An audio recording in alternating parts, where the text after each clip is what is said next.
नमस्कार दोस्तों, आज के इस वीडियो में आप सभी का एक बार फिर स्वागत है। दोस्तों, आज का वीडियो हमारा भगवंत मान साहब, पंजाब सरकार और अरविंद केजरीवाल से संबंधित है। आपने थंबनेल में देख ही लिया है, अरविंद केजरीवाल हारे का सहारा भगवंत मान। दिल्ली में आम आदमी पार्टी बहुत बुरी तरह से हार चुकी है। भारतीय जनता पार्टी की सरकार बनने जा रही है। अरविंद केजरीवाल साहब अब रियलिटी में एक आम आदमी हो गए हैं, एक खास व्यक्ति से एक आम आदमी हो गए हैं। डेफिनेटली उनको अब कुछ ना कुछ शेल्टर, सपोर्ट, स्टेटस चाहिए, जिससे कि वो, या यूं कहे कि शील्ड चाहिए, जिससे कि उनकी पर्सनालिटी बनी रहे और समाज में बची रहे। मतलब आज समाज में उनको अपने रुतबे को बचाए रखने का एक चैलेंज है, और ये चैलेंज का जो एक बड़ा सहारा है वो पंजाब सरकार है। आज का वीडियो बनाने का मकसद ये है कि मेरे एक व्यूअर हैं, उनकी रिक्वेस्ट पर, उनकी डिमांड पर ये वीडियो बनाया जा रहा है। उन्होंने रिक्वेस्ट की है कि भगवंत मान साहब के बारे में, पंजाब के बारे में आप चर्चा करें। तो मैंने उनको कहा है कि मेरे पास भगवंत मान की हॉरोस्कोप तो नहीं है, बर्थ डिटेल नहीं है, लेकिन मैं कोशिश करता हूं। तो वो ये कोशिश आज आप लोगों के सामने करने जा रहा हूं। मकसद सिर्फ और सिर्फ इतना है कि हम कुंडली को बांच रहे हैं और देख रहे हैं। राजनीतिज्ञ क्या काम करते हैं, किस तरह से करते हैं, ये सब आप लोग जानते हो। मेरे ज़्यादा बताने की कोई ज़रूरत नहीं है। सीधी बात और कुंडली पर आते हैं।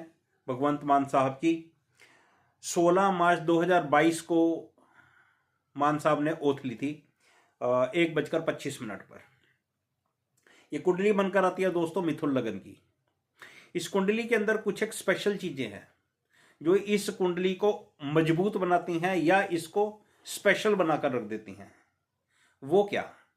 जब भी किसी की ओथ कुंडली को निकाला जाता है, समय निकाला जाता है, या यूं कहें कि जब भी कोई मुहूर्त निकाला जाता है, तो उसके अंदर 3 चीजों का बहुत खास तौर पर ध्यान रखा जाता है कि ग्रहों को इस तरह से प्लेसमेंट कराया जाए, या ग्रहों की स्थिति इस तरह की हो कि वो पुष्कर नवांश में या पुष्कर भाग में ट्रांजिट कर रहे हों। और यही बात इस कुंडली के अंदर उभर कर आती है। मिथुन लगन की कुंडली है, मैं आप लोगों को बता देना चाहता हूं। देखिए, पुष्कर नवांश में इस कुंडली में सूर्य है, मंगल है, शुक्र है और बृहस्पति है। 9 में से ये 4 ग्रह पुष्कर नवांश में है, जिस कारण से ये कुंडली और ज्यादा मजबूत हो जाती है। जो इसके अंदर मजबूती है वो तो है ही है, या जो वीकनेस है उसको भी फाइट करने की क्षमता या पावर इस कुंडली के अंदर बढ़ जाती है। एक होता पुष्कर भाग, वो स्पेशल डिग्रीज होती हैं। एक प्लेनेट की, एक राशि के अंदर, एक तत्व राशि के अंदर डिग्रीज होती हैं। तो वो भी 2 प्लेनेट इनके पुष्कर भाग में तो नहीं है, लेकिन पुष्कर भाग को टच करने वाले हैं, थोड़ी सी दूर है। मतलब उनका जो जो सोच है, जो उनका एटमॉस्फेयर है रिजल्ट देने का, उसके अंदर और ज्यादा शुभता आ रही है। जैसे मैं बात करूं कि 16 मार्च को 1:25 पर मंगल 13 डिग्री और 22 मिनट का था। तो मंगल मकर राशि के अंदर, मैं पुष्कर भाग की बात कर रहा हूं, 14 डिग्री पर पुष्कर भाग होता है। अगर कोई प्लेनेट 14 डिग्री पर है मकर राशि में, तो वो पुष्कर भाग में है। इसी तरह से मैं बृहस्पति की बात करूं तो बृहस्पति की डिग्री है यहां पर 23 डिग्री और 24 मिनट। तो कुंभ राशि के अंदर अगर किसी प्लेनेट को पुष्कर भाग की डिग्री पर होना है तो वो डिग्री है 24 डिग्री। तो यहां पर 23 डिग्री और 24 मिनट है, बस थोड़ी सी ही दूर है। मतलब इसके अंदर शुभता और आ रही है। प्लेनेट ऑलरेडी पुष्कर नवांश में तो है ही है। तो ये 4-5 जो प्लेनेट पुष्कर नवांश और पुष्कर भाग के अंदर एक डुअल कॉम्बिनेशन बना रहे हैं, ये इस कुंडली को मजबूत बना रहे हैं। बात करूंगा चंद्रमा की, तो चंद्रमा इस कुंडली के अंदर सूर्य की राशि में बृहस्पति और बुध से एस्पेक्टेड है। बहुत बढ़िया स्थिति है। हालांकि उसके ऊपर मंगल की दृष्टि है, जो एक पाप ग्रह है। तो एक पाप ग्रह की दृष्टि से कोई बहुत बड़ा फर्क नहीं पड़ता। सूर्य 10th हाउस के अंदर सूर्य को दिग्बल प्राप्त है। आप देखिए 9th हाउस के अंदर बृहस्पति बुध 10th हाउस में सूर्य। कुंडली को पूरा एनालाइज करते हैं तो आप ये देखो कि 3 साल हो गए हैं भगवंत मान को, किसी तरह का कोई लांछन नहीं है। ये होती है कुंडली। भाग्य का साथ मिल रहा है, 2 प्लेनेट भाग्य के स्थान के अंदर शुभ है, राजयोग बनाकर बैठे हुए हैं, बल्ले बल्ले हो रही है। पूरा मतलब जिसको कहते हैं ना ऐशो आराम, पूरा जो गवर्नमेंट है क्या राज कर रहे हैं, राज सिंहासन को एंजॉय कर रहे हैं जिसको कहते हैं। ये होता है बृहस्पति की लगन पर दृष्टि, लगन को और ज्यादा मजबूत बना देती है। तो भाई इस कुंडली के अंदर कई सारी शुभताएं हैं। हाँ, अब सब कुछ अच्छा है तो कहीं ना कहीं कुछ तो खराब होगा यार। चंद्रमा से 10वें घर में राहु है भाई, तो चंद्रमा से 10वें घर में जब राहु है तो राहु क्या है? राहु फ्रॉड है, झूठ है, दिखाता कुछ है, करता कुछ है। बार बार ये बातें आप लोगों को नॉक करके बताता हूं। वो इनके 10th हाउस में है, तो वो इन्होंने कुछ ऐसे काम करे होंगे जरूर, जैसे इन्होंने नशा खत्म करने के लिए कहा था, अब पता नहीं खत्म करा कि नहीं करा। केजरीवाल साहब कहते थे कि पैसा सरप्लस कर लूंगा, मैंने सारी प्लानिंग कर ली है, उग्रवाद खत्म कर दूंगा, XYZ जो भी इन्होंने प्रोमिस करे थे वो कितने पूरे करे हैं वो इनको पता है या पंजाब की जनता को पता है। लेकिन इन सब चीजों का जवाब देना पड़ेगा। चैलेंजेस आ रहे हैं आगे। क्या चैलेंजेस आ रहे हैं भगवंत मान के सामने और आम आदमी पार्टी के सामने, इसकी चर्चा पहले करूंगा, फिर अरविंद केजरीवाल साहब की बात करूंगा।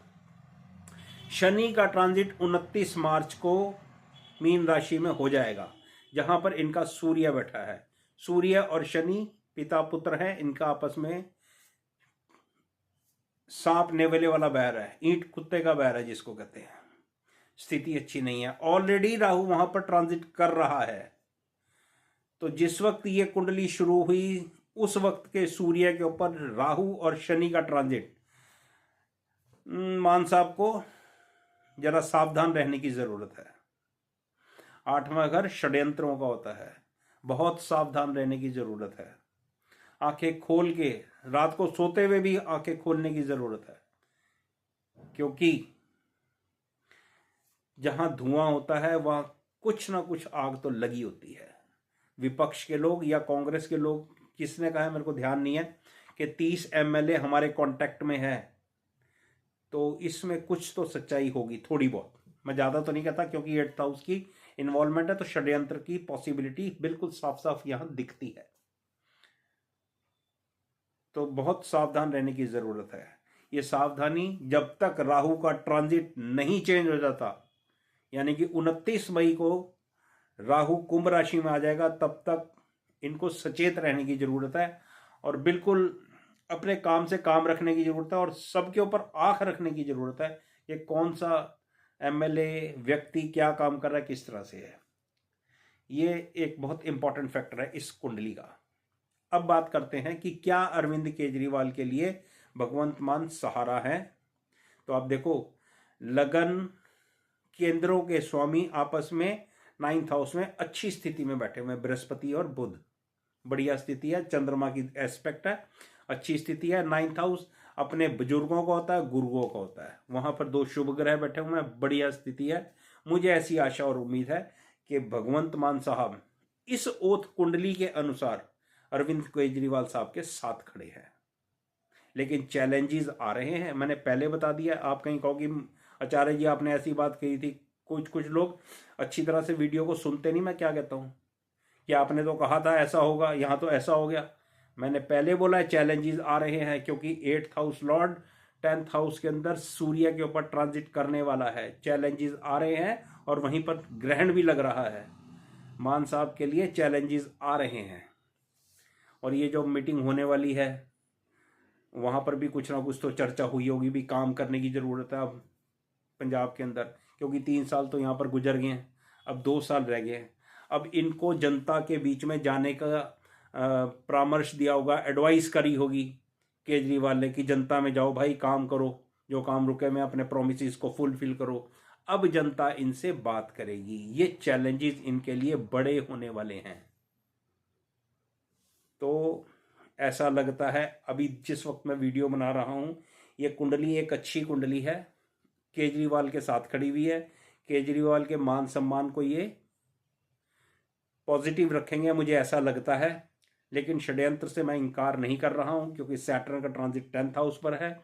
लेकिन केजरीवाल साहब को भाई अपना ध्यान रखने की जरूरत है। कहता ना कि जब अपनी लस्सी खट्टी हो तो फिर पड़ोसियों को दोष नहीं देना चाहिए। तो केजरीवाल साहब की अपनी कुंडली खराब चल रही है। ग्रहण भी 8वें घर के अंदर लगने वाला है। 8th house is a house of क्या बोलते हैं उसको, ह्यूमिलिएशन, बेइज्जती का हाउस है। वहीं पर ग्रहण लगने वाला है, वहीं पर सैटर्न का ट्रांजिट है। शनि की महादशा में शनि का अंतर चल रहा है, तो उनके लिए अपने लिए ही स्थितियां ठीक नहीं है।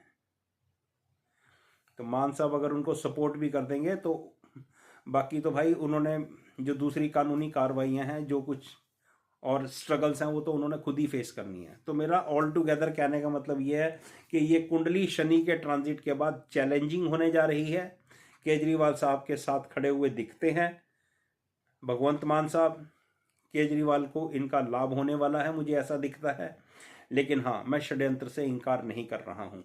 ये मेरा एनालिसिस, ये मेरी बुद्धि के अनुसार, ओथ कुंडली क्या कहती है उसके अनुसार। भगवंत मान साहब की अगर पर्सनल हॉरोस्कोप मेरे पास होती तो मैं इन चीज़ों को और ज़्यादा अच्छा आपको बता पाता, क्योंकि कहीं पर भी प्रॉस्पेरिटी या डिफेम या फॉल डाउन, ये आपकी पर्सनल हॉरोस्कोप से ज़्यादा अच्छा दिखता है और उसी पर देखना चाहिए। आशा है आप लोगों को मेरा वीडियो अच्छा लगा होगा। और मेरे वो व्यूअर जिन्होंने मेरे से रिक्वेस्ट की थी पंजाब के बारे में बात रखने की, मैंने अपनी बात आप लोगों के सामने रखी थी। आपको सभी को धन्यवाद देता हूं मेरा वीडियो देखने के लिए।